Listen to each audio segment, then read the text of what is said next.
इंशाल्लाह आज मैं कुरान से एक पैसेज आप सबके सामने रखूंगा और जब आप उस पैसेज का सीक्वेंस देखेंगे तो उसी तरह हैरान होंगे जिस तरह से मैं वो पैसेज पढ़ के हैरान हुआ था। सरप्राइजिंगली एक दिन मैंने अल्लाह सुब्हानहू व तआला से दुआ की कि अल्लाह सुब्हानहू व तआला मैं कुरान खोलने लगा हूँ, मेरी रहनुमाई फरमाइए और मुझे उससे बात कीजिए। तो जब मैंने कुरान मजीद खोला तो यकीन कीजिए कि यही पेज, ये पैसेज मेरे सामने आया और जब मैंने वो आयात पढ़ी, इनका मुतालिया किया तो मुझे बहुत सुकून मिला। आप सबके साथ शेयर करना चाहूंगा। जब मैंने कुरान मजीद खोला तो सूरह अल-अंबिया चैप्टर 21 उसकी चंद आयात मेरे सामने आई। अल्लाह ताला चंद अंबिया का जिक्र करते हैं, क्विकली मैं आप लोगों को बताता हूँ। सबसे पहले अल्लाह सुब्हानहू व तआला जिक्र करते हैं अय्यूब अलैहिस्सलाम। अय्यूब अलैहिस्सलाम को एक बहुत बड़ी कोई बीमारी लाहिक हो गई थी जिसकी वजह से वो बहुत अरसा बीमारी में रहे थे और यहाँ तक कि उनकी बीवी और बच्चे भी उनको छोड़ गए थे और रवायात में आता है कि कूड़े के ढेर के पास वो पड़े रहे। अय्यूब अलैहिस्सलाम ने अल्लाह सुब्हानहू व तआला से दुआ की, इन्नी मस्सन्नी ज़ुर्रु व अंता अरहमुर राहिमीन,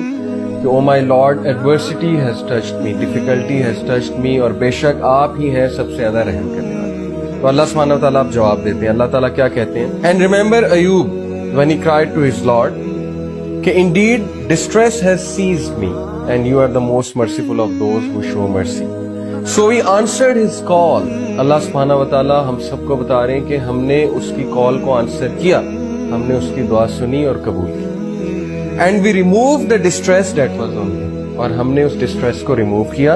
And we restored his family to him, और ना सिर्फ डिस्ट्रेस को रिमूव किया बल्कि उसकी फैमिली भी रिस्टोर की। तो अल्लाह ताला उम्मीद दिलाते हैं कि जब भी इंसान हमें पुकारता है और बहुत बेचारगी में पुकारता है तो अल्लाह सुब्हानहू व तआला जरूर रिप्लाई करते हैं और उसको वो सब देते हैं जो वो मांगे। उसके बाद अल्लाह सुब्हानहू व तआला इस्माईल अलैहिस्सलाम, इदरीस अलैहिस्सलाम और जुल्किफ्ल अलैहिस्सलाम की बात करते हैं कि वो तमाम के तमाम अस्साबिरून में से थे, पेशेंट में से थे। अल्लाह सुब्हानहू व तआला ने एडवर्सिटी का जिक्र किया, किसकी? अय्यूब अलैहिस्सलाम की। उसके बाद अल्लाह सुब्हानहू व तआला ने पेशेंस का जिक्र किया, सब्र का जिक्र किया, इस्माईल अलैहिस्सलाम, इदरीस अलैहिस्सलाम और जुल्किफ्ल अलैहिस्सलाम। उसके बाद देखिए फिर अल्लाह सुब्हानहू व तआला कहते हैं कि हमने एडमिट किया उन्हें in our mercy verily they were of the righteous, हमने उन्हें अपनी रहमा में एडमिट किया क्योंकि वो नेकोकार है। पैगाम हमें ये दिया जा रहा है कि अगर तुम भी नेक होगे, तुम भी अगर पेशेंट होगे और तुम भी हमारे शुक्रगुजार बनोगे तो अल्लाह सुब्हानहू व तआला तुम्हें अपनी रहमत से घेर लेंगे। और अल्लाह की रहमत से उम्दा चीज और क्या है? उसके बाद जिक्र हुआ ज़ुन्नून, यूनुस अलैहिस्सलाम, जो कि मछली के पेट में थे और बहुत डिप्रेसिंग सिचुएशन थी। ऐसी सिचुएशन थी कि दुनियावी असबाब के लिहाज से देखा जाए तो कोई मदद के लिए नहीं आ सकता था, कभी भी नहीं निकल सकते थे। तो उस बेचारगी की सिचुएशन में, उस डार्कनेस में उन्होंने अल्लाह से कहा, ला इलाहा इल्ला अंता सुब्हानका इन्नी कुन्तु मिनज़ ज़ालिमीन। तो अल्लाह सुब्हानहू व तआला कहते हैं, so we answered his call, हमने उसकी कॉल को आंसर किया और delivered him from the distress and thus we deliver the believers. और इसी तरह मोमिनीन को निकाल लिया करते हैं डिस्ट्रेस से और डार्कनेस वाले प्लेस। तो ये वर्द हमें बहुत करना चाहिए। और उसके बाद जिक्र किया अल्लाह सुब्हानहू व तआला ने ज़करिया अलैहिस्सलाम का, कि जबकि उन्होंने बहुत उम्मीद से दुआ की अल्लाह सुब्हानहू व तआला से कि अल्लाह ताला आप मुझे बगैर औलाद के मत छोड़िए। और आपको पता है कि ये इम्पॉसिबल सिचुएशन थी। मेडिकल साइंस कहती है कि उनकी बीवी बांझ हो चुकी थी, लेकिन अल्लाह सुब्हानहू व तआला ने उन्हें उस एज में औलाद दी जब हम सोच भी नहीं थे।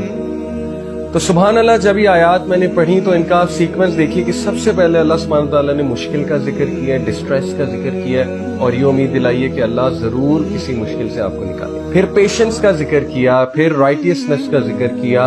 उसके बाद यूनुस अलैहिस्सलाम की केस स्टडी बताई कि वो भी एक ऐसी सिचुएशन में था जहां से आम हालात में निकलना इम्पॉसिबल था, लेकिन अल्लाह ने उन्हें निकाला डार्कनेस में से। और हम सब पे एक ऐसा दौर आता है जब हम डार्कनेस में होते हैं, जब हम पे काले बादल छाए होते हैं। और फिर अल्लाह सुब्हानहू व तआला ने मिसाल दी ज़करिया अलैहिस्सलाम, एक इम्पॉसिबल सिचुएशन को हमने पॉसिबल करके दिखाया। तो ये है अल्लाह सुब्हानहू व तआला का तारुफ। अल्लाह डिस्ट्रेस से भी निकालता है, डार्कनेस से भी निकालता है, इम्पॉसिबल को पॉसिबल भी करता है। तो अल्लाह से उम्मीद कभी ना छोड़िएगा, अल्लाह से मांगते रहिएगा, दुआ करते रहिएगा। अल्लाह ताला तकदीर भी बदल देते हैं। अल्लाह ताला हम सब पे अपना खास रहमो करम फरमाए, हम सबको अपनी हिफ्ज़ व अमान में रखें और अल्लाह ताला हमें मायूसी से बचाएं और शैतान के वसवसों से बचाएं। जज़ाकुमुल्लाह।